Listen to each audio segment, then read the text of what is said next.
11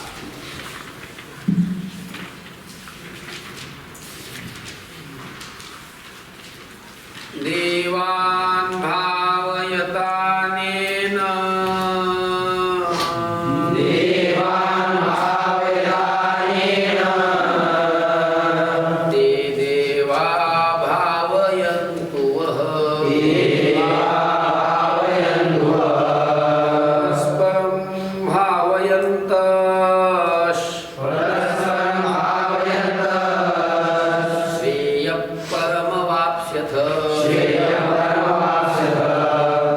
वः परस्परं भावयन्तः श्रेयः परमवाप्स्यथ देवान् भावयतानेन ते देवा भावयन्तु वः परस्परं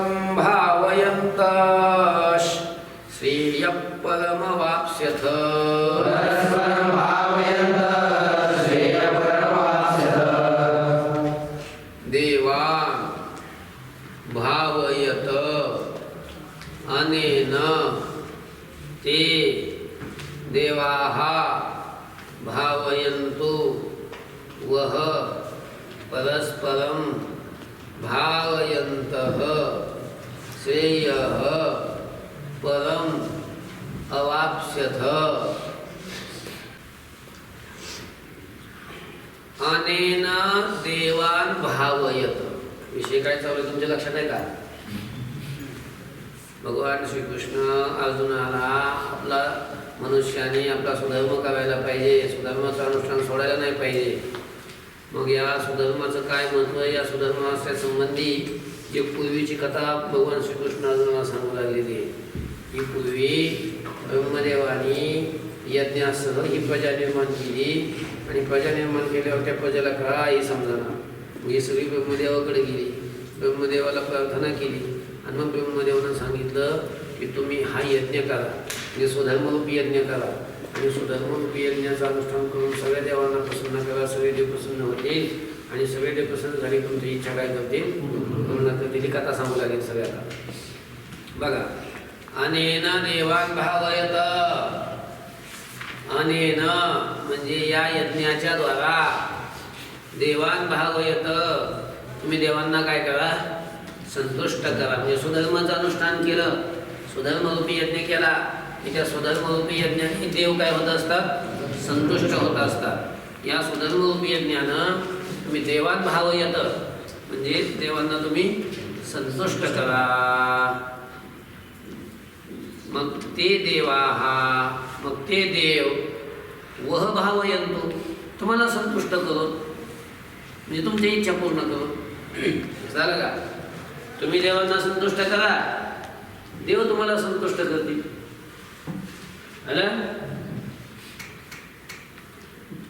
ते देव तुम्हाला संतुष्ट करोत असा त्याचा अर्थ. परस्परं भावयन्तः, परस्परांना तुम्ही संतुष्ट करणारे म्हणजे तुम्ही देवांना संतुष्ट करायचं स्वधर्माचं अनुष्ठान करून, पूजा करून, आणि ते देव तुम्हाला संतुष्ट करतील तुमच्या अपेक्षित असलेले भोग देऊन. असे परस्परांना तुम्ही संतुष्ट करणारे. परम श्रेय अवाप्स्यथ, परम कल्याण प्राप्त करून घ्या.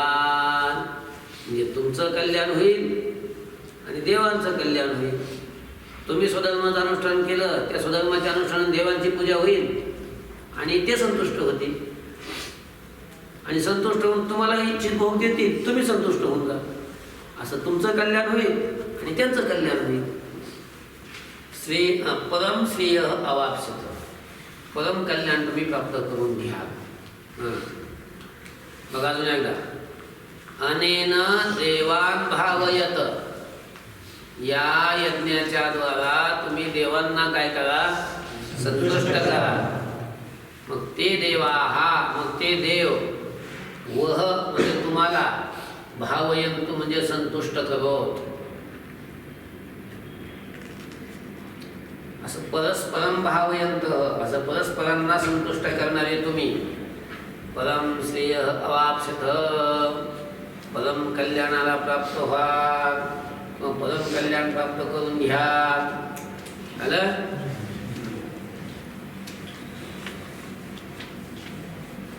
इष्टान् भोगान् हिवो देवा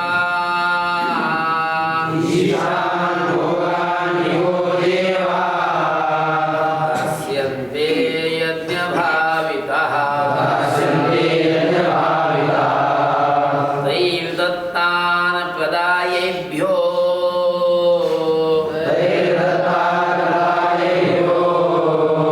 यो भुङ्क्ते स्तेन एव सः इष्टान् भोगान् हिवो देवा दास्यन्ते यज्ञभावितः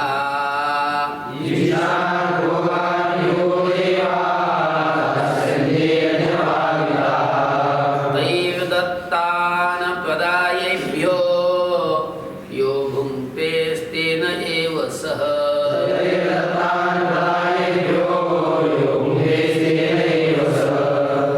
इष्टान् भोगान् हि वः देवाः दास्यन्ते यज्ञभाविताः तैः दत्तान् अप्रदाय येभ्यः यः भुङ्क्ते स्तेनः एव सः आलं का बघा तर यज्ञभाविताः देवाः दिसलं कुठे ते यज्ञाच्या द्वारा संतुष्ट झालेले देव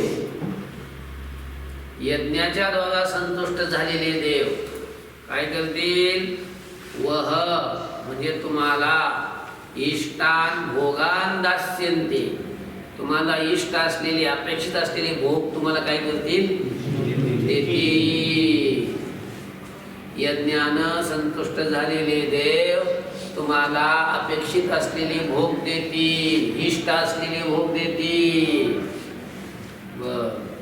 आणि तैही दत्तान मग त्या देवाने ते दिलेले भोग मग आता देवाने आपल्याला दिलं मग पुन्हा ते देवाला अर्पण करायचं नसतं का हा देवाला परत द्यायचं असतं की नाही द्यायचं असतं मग देवांना परत न देता या दिलेल्या संपत्तीचा सगळ्या ऐश्वर्याचा विनियोग पुन्हा यज्ञात न करता जो फक्त स्वतःच भोगतो सगळं ऐश्वर्य सगळी संपत्ती सगळे भोग स्वतःच भोगतो तो चोर आहे असं समज चोर तो कोण आहे चोर आहे बघा तैही दत्तान त्या देवानी दिलेल्या भोगांना येभ्य अपदाय या देवांना न देता यह भुंक्ते तो स्वतःच भोगतो सहजतेनः एव तो काय आहे चोरच आहे चोरच अजून एकदा सांगतो श्लोक बघा ही कारण की ही दिसलं कुठे ते ही कारण की यज्ञभाविताः देवाः यज्ञानं संतुष्ट झालेले देव म्हणजे तुम्हाला इष्टान भोगान दास्यन्ते अपेक्षित असलेली भोग काय करतील देतील आणि तैही दत्तान त्या देवाने दिलेल्या भोगांना येभ्य अपदाय त्या देवांनाच पुन्हा परत न देता यह भुंक्ते जो स्वतःच काय करतो भोगतो सहजतेनः एव तो काय आहे स्तेन आहे म्हणजे चोर आहे चोर यज्ञशिष्टाशिनः सन्तो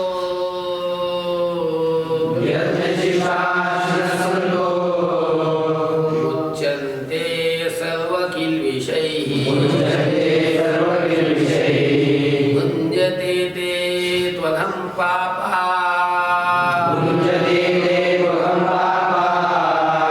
ये पचन्त्यात्मकारणा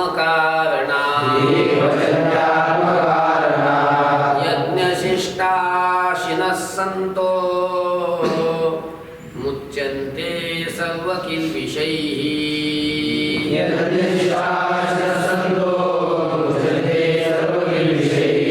भुञ्जते ते त्वघं पापा ये पचन्त्यात्मकारणा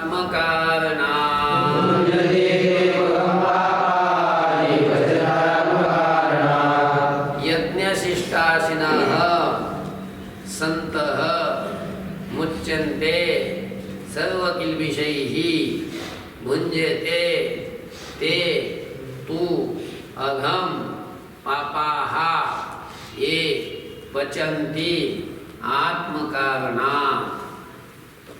आता बघा,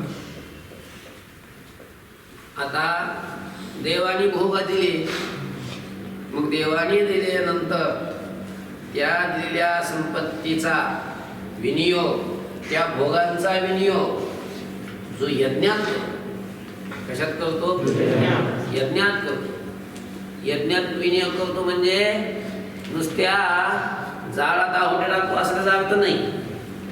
यज्ञ काय फक्त तेवढाच असतोच नाही, तो तर यज्ञ आहेच, पण आपला स्वधर्माचा अनुष्ठान त्या दिलेल्या संपत्तीनं देवांची पूजा करतो, अग्नी होतो ते तर करतोच, पण आई वडिलांची सेवा करतो, आलेल्या अतिथीचं पूजन करतो, त्यांची सेवा करतो, ब्राह्मणाला दान देतो, गुरुला विद्वानाला दान देतो. मग अशा प्रकारे जो त्या संपत्तीचा विनियोग करतो. आणि हा सगळा यज्ञच आहे, याला यज्ञच म्हणतात. याला काय म्हणतात? यज्ञच म्हणतात. मग असा यज्ञ करून जे पुन्हा शिल्लक राहील, अगोदर हे करायचं आणि मग जे शिल्लक राहील ते आपण भोगायचं. समजलं का? मग असा जो मनुष्य यज्ञ करून शिल्लक राहिलेलं जे भोग आहे, जे अन्न आहे, तो खाणारा जो मनुष्य आहे तो सगळ्या पापातून मुक्त. तो काय होतो? सर्व पापातून मुक्त होतो. बघा, यज्ञ शिष्टाशिनः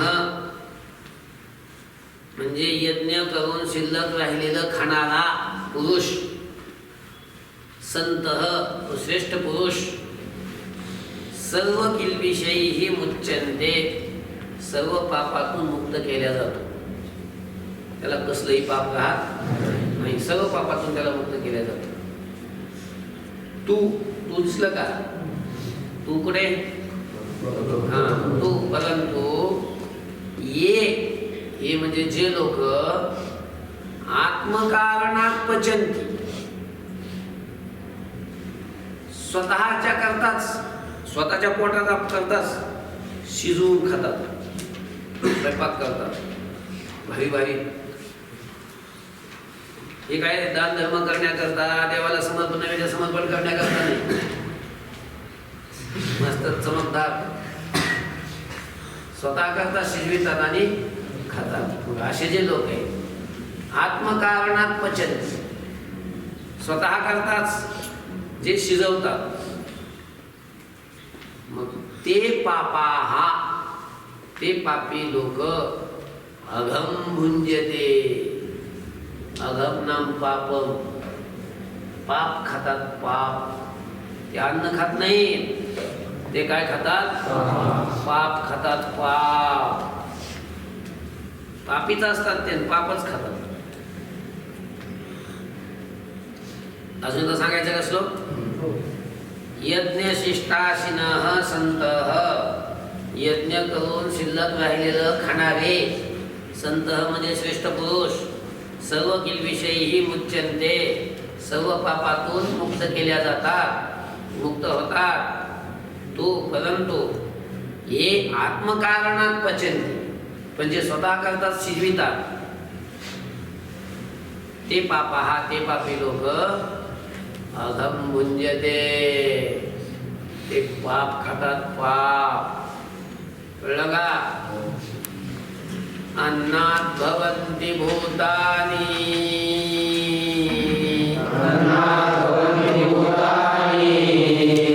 पर्जन्यादन्न संभवः,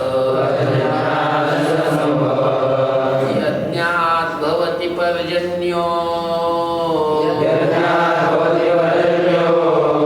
यज्ञः कर्म समुद्भवः, अन्नात् भवन्ति भूतानि, पर्जन्यादन्न संभवः.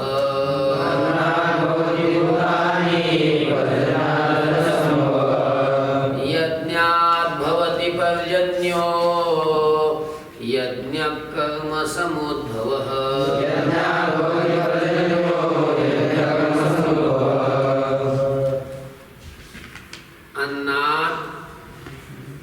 तचा द झाला. भवन्ति भूतानि पर्जन्यात अन्नसंभवः यज्ञात भवति पर्जन्यः यज्ञः कर्मसमुद्भवः. बघा आता, भूतानि अन्नात भवन्ति. ही सर्व भूत आहेत ना. भूत म्हणजे कोण? सर्व प्राणी, जीव सगळे. हे प्राणी मात्राचे शरीर सगळे अन्नात भवन्ति, अन्नापासून उत्पन्न होतात. कशापासून उत्पन्न होतात? अन्नापासून. म्हणजे आईबाप अन्न खात असतात. काय खातात? मग त्या अन्नापासून त्या अन्नाचं रक्त बनतं, रक्ताचं वीर्य बनतं, आणि त्या वीर्यापासून ही शरीर उत्पन्न होतात. म्हणजे कशापासून उत्पन्न झाली? खाल्लेल्या अन्नापासूनच. अन्नात भूतानि भवन्ति, अन्नापासून भूत उत्पन्न होतात. कळलं का? बरं म्हटले, अन्न कुठून उत्पन्न होते?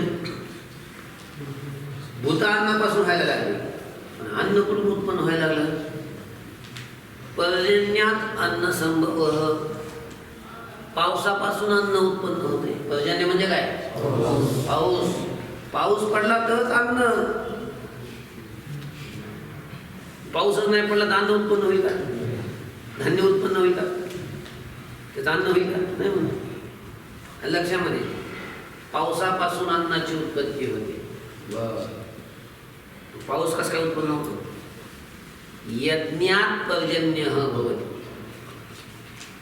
पर्जन्य म्हणजे पाऊस.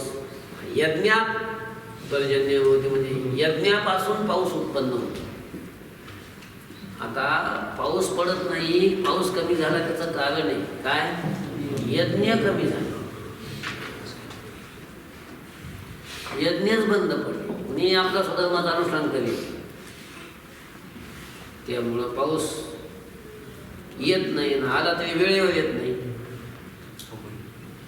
अवेळी येतो, नुकसानच करून जातो. का? यज्ञच बंद पडले. पाऊस हा कशापासून उत्पन्न होत असतो? यज्ञापासून. यज्ञात पर्जन्यः भवति. मग यज्ञ कुठून उत्पन्न होतो? यज्ञ कर्मसमुद्भवः. यज्ञ कर्मापासून उत्पन्न होत असतो. स्वधर्माचं अनुष्ठान केलं की झाला यज्ञ. स्वधर्माचं अनुष्ठान म्हणजेच काय? कर्म. आपलं विध कर्म केलं की झालं यज्ञ. म्हणजे कर्मापासून यज्ञ उत्पन्न होतो. कळलं का? आणि मग कर्म कुठून येतं? पुढच्या श्लोकात अजून एकदा सांगायचा श्लोक. हा, अन्नात भूतानि भवन्ति. अन्नापासून सर्व भूते उत्पन्न होतात. पर्जन्यात अन्न संभव. पावसापासून अन्नाची उत्पत्ती होते. आणि अन्न आणि पर्जन्य यज्ञात पर्जन्य भवति. यज्ञापासून पर्जन्याची उत्पत्ती होते. आणि तो यज्ञ कर्म समुद्भव. तो यज्ञ कर्मापासून उत्पन्न होतो. कर्म ब्रह्मोद्भवं विद्धि.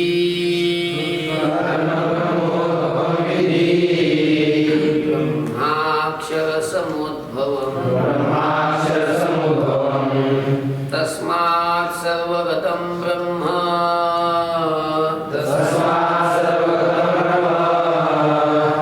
नित्यं यज्ञे प्रतिष्ठितं.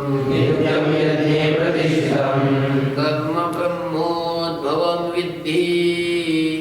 ब्रह्माक्षर समुद्भवम्.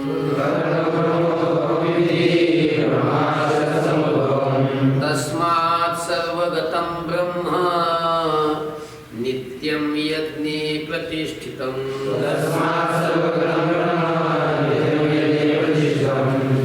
कर्म ब्रह्मोद्भवं विद्धि. हा उत्पत्तीचं व्हायला वाटतं आहे ना.